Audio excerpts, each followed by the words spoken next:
Hello guys, welcome to this channel. I would like to show you how to make GIF in Capcut. If you want to make a GIF, you have to prepare a photo or a video that you want to make a GIF, okay?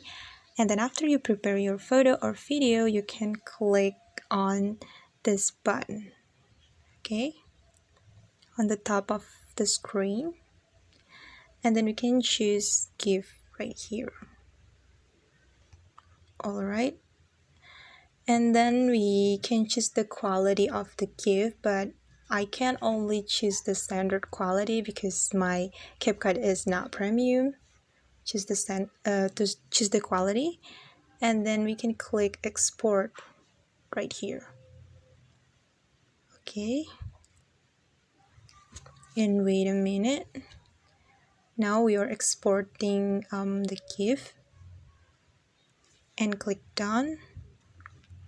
And we can go to our gallery to check the GIF that we have just created.